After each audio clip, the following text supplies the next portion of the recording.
sorry. Hi everyone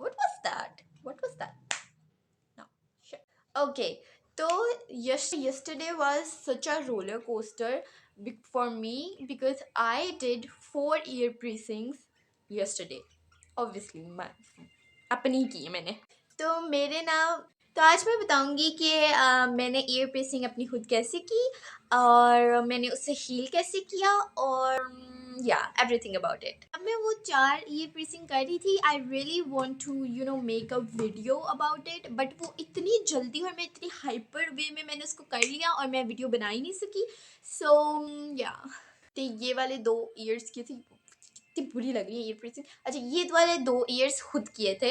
I try 2 time with gun and दोनों दफ़ा मेरे कान सही नहीं हुए बिकॉज जो वो डालते हैं बीच में वो उसकी वजह से भी और बहुत ज़्यादा पेन और पस हो जाती थी जिसकी वजह से मेरे कान सही नहीं हुए और दोनों दफ़ा मैंने अपने कान खोल दिए। एंड ऑल्सो कि मुझे नॉलेज नहीं थी कि ईयर पियर्सिंग के बाद क्या क्या करना होता है क्योंकि मैं लोगों की सुन रही थी।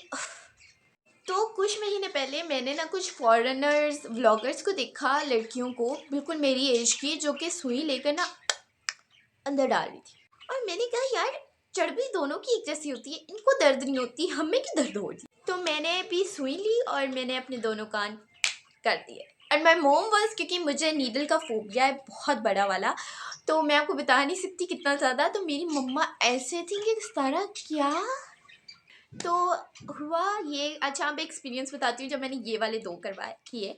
तो मैंने जब सुई रखी ना, अच्छा मैंने ये वाला ना थोड़ा सा वियर्डली किया था। ये पहला था जो मैंने प्रेस किया, यहाँ से जाकर यहाँ से निकाल दिया था मैंने। अच्छा, ये मुझे बाद में पता लगा था, बट हाँ रिकवर हो गया। अच्छा, हुआ ये था कि मैंने जब उसको रखा तो सुई अंदर आधी चली गई और मुझे कुछ भी नहीं फील हुआ। मुझे सिर्फ इतनी फीलिंग आई है कि पड़ पड़ पड़ पड़ पड़ मेरी स्किन फट रही है। मुझे एक चीज़ का पता है कि जब भी मैं किसी की थ्रेडिंग करूँ या कोई ऐसा मसला हो तो हमेशा मुझे हर बंदा ये कॉम्प्लीमेंट देके जाता है कि तुम्हारा हाथ बड़ा हल्का है। और मेकअप भी कर रही हूँ तो लोग सो जाते हैं कि तुम्हारे हाथ का पता नहीं लगता इतना हल्का है।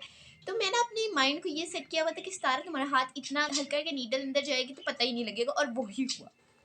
Because it was my first time so my hands are very shaking. मुझे एनजाइटी अपने अलग मकाम पे हो रही थी, लेकिन मैंने ईयर प्रेस कर लिए और जब मैंने ईयर प्रेस किए आई वॉज वेरी हैप्पी, माई मोम वॉज वेरी हैप्पी। बट कुछ टाइम बाद वही हुआ जो सब साथ होता होगा या जो मेरे पिछले 2 टाइम पे भी हुआ था कि मेरे कानों में दर्द शुरू होगी और मेरे कानों में पस बनने लग गई और मेरे कान जो उनसे हैं वो नीले जर्द हो गए और वो बहुत ज़्यादा बड़े बड़े हो गए। अब मैंने लोगों से रेमेडीज़ का पूछा तो मेरी मम्मा ने जो पहले मुझे मशीन का तेल लगाया, फिर वो तेल, फिर वो अचार का तेल, और फिर पता नहीं कितनी अजीब अजीब सी रेमेडीज़ की और किसी से भी वो ठीक नहीं हो रहा था, बल्कि वो और ज़्यादा ख़राब हो रहा था। जब वो बहुत वर्स हो गया तो मेरी मम्मा ने ना मुझे मेडिकल की 2 ट्यूब्स अपने पास से निकाल के दी, क्योंकि मेरी मम्मा को शुगर है तो उनके ना एक दफ़ा पाँव ख़राब हो गए थे और क्या कहते हैं उनको ना डॉक्टर ने ये वाली ट्यूब्स दी थी। ठीक है, ये नई इसलिए आई है क्योंकि मैंने नए कान दिए हैं तो नई ट्यूब्स आई हैं।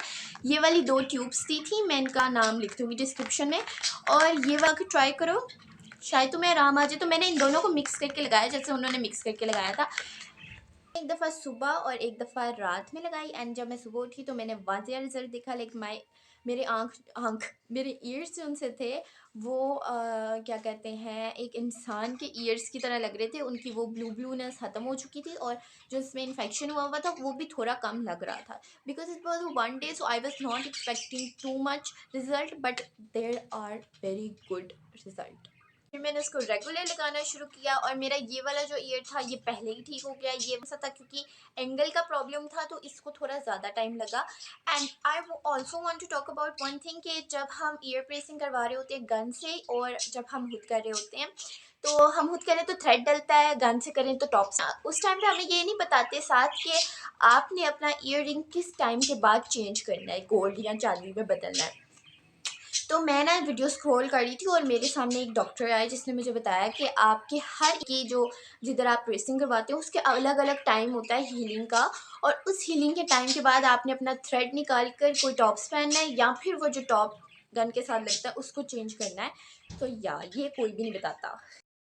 मेरे कान ठीक हो गए। मैं अभी आपको टाइम का ड्यूरेशन बताऊंगी, लेकिन जब मेरे कान ठीक हो गए तो मैंने उसमें चांदी के टॉप्स डाले। मुझे बिल्कुल खुद नहीं हुई, मेरे कान बिल्कुल ठीक है। मैं रोज़ आर्टिफिशियल्स पे पहनती भी हूँ।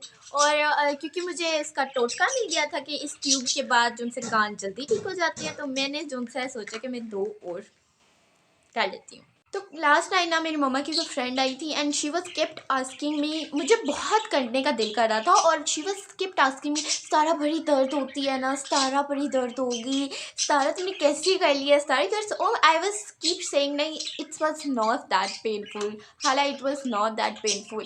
तो जब ना एक हद ऊपर हुई ना, तो मैंने कहा हालांकि wait let me show you. मैं अंदर रूम में गई और मैंने सुई मार के और मैंने कहा लो कर ली। She was like my mom's name is Saima, तो she was like, Saima तेरी तीने भी की किता। Okay, so now let me show you कि मैंने कहाँ पे ear piercing की है। Okay, तो ना एक मैंने यहाँ पे किया है। अब मेरे कान मोटे हैं तो आप सोचूंगी ये कौन सा एंगल है, लेकिन मेरा यही एंगल है, ठीक है। एक मैंने यहाँ पे किया और एक यहाँ पे ईयर piercing हुई हुई है। थ्रेड थोड़ा नीचे पर यहाँ पे हुई हुई है, ठीक है। और ये तो मेरी यहाँ पे है ये। तो ये दोनों मैंने ईयर piercing किए हैं रिसेंटली और इनका एंकल बिल्कुल स्ट्रेट था, बिल्कुल सीधा अंदर गई है, ठीक है। That was my first time, तो वो मुझसे मिस्टेक हुई थी। और नीडल जो मैंने रेगुलर ली थी। और एंगल का आप ऐसे कि आप पीछे उंगली रख लें, जब आगे से अंदर चला जाए तो पीछे से उंगली रखें और देखें, क्योंकि नीडल ऐसे ऐसे जिगल जिगल करती है तो पता समझ नहीं आती। आपने ऐसे देखें ये नीडल डाली है और पीछे से अभी पॉप नहीं हुआ होता इतनी जल्दी, तो आपने पीछे उंगली रख के फील करना है कि नीडल की साइड पे, और जिस साइड पे स्ट्रेट होगी उस साइड पे आपने पॉप कर देना है। And trust me guys, it was not that painful. जब बस आपको ना सिर्फ एक ऐसे खिच खिच की आवाज आती है। मैं आपको बताती हूँ, मैंने ये वाला जो कान किया ना, ये मैंने दूसरी दफा किया है दोनों साइडों पे।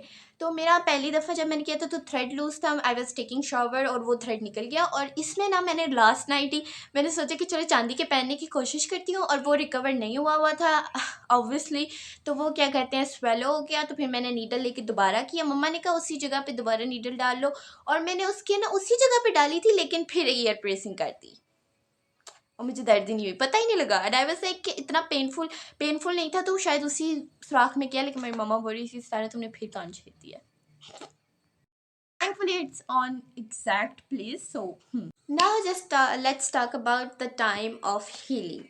तो जो आपके ये वाले कान होते हैं ना, ये वाले, let me show you from here too. अच्छा, ये वाले जो आपके कान होते हैं ना, ये लेते हैं 4 months और 5 months हील होने के लिए, ठीक है। 4 या 5 मंथ्स के बाद आप अपना ईयर piercing या ईयर रिंग जो भी है वो चेंज कर सकते हो, चांदी के या सोने के पहन सकते हो, ठीक है। अगर आप जैसे कि कोई मेडिकल चीज़ यूज़ कर रहे हो, जैसे कि मैं यूज़ कर रही थी, और अगर आपके कान जिनसे जल्दी रिकवर हो जाते हैं तो 3 मंथ्स में भी हो जाते हैं। मैंने ये 3 मंथ्स के बाद पहन लिए थे और मेरे कान बिल्कुल ठीक है, तो क्योंकि इनकी बदौलत, ठीक है, तो कान ठीक हो जाते हैं। और उसके बाद जिनसे है आपका ये वाला और ये वाला ईयर की जो हीलिंग का टाइम होता है वो सेम होता है, क्योंकि ये एक ही जगह पे होते हैं। तो 4 मंथ्स के बाद ही आप चेंज कर सकते हो। और जो यहाँ पे होता है उसमें 6 मंथ के बाद आपकी हीलिंग प्रॉपर होती है और आप चेंज कर सकते हो। एंड आप जिस तरह ऊपर जाते जाओगे टाइम ज़्यादा होता जाएगा, जैसे कि यहाँ की 6 मंथ एंड देन 9 मंथ, और जो यहाँ पे की जाती हैं वो हमेशा साल या 2 साल लेती हैं प्रॉपर हील होने के लिए। तो या ये आपको हमेशा याद रखना है। मिलेगा कि आप जो उनसे जल्दी अपनी ईयर रिंग्स चेंज नहीं करेंगे। मुझे थोड़ा शौक चढ़ा था, मैंने 15 डेज़ के बाद उसमें डालने की कोशिश की कि यार बीच में पस वस वगैरह नहीं है तो डल जाएगा, बट या दैट वाज नॉट हील्ड। तो हाँ, ये चीज़ जो सी है वो जहाँ से भी आप करवाते हो वहाँ से नहीं बताया जाता है, इसलिए मैंने सोचा कि मैं बताऊँ कि ये हीलिंग का टाइम होता है और इस हीलिंग के टाइम के बाद ही आपने कुछ करना है। होप कि आपको मेरी ये ईयर piercing की जर्नी की स्टोरी सुन के मज़ा आया होगा। और इन दोनों का जो सा नेम है मैं डिस्क्रिप्शन में लिख दूँगी। अगर आप ईयर piercing करना चाहते हैं या फिर कोई सवाल भी हो तो आप मुझसे पूछ सकते हैं।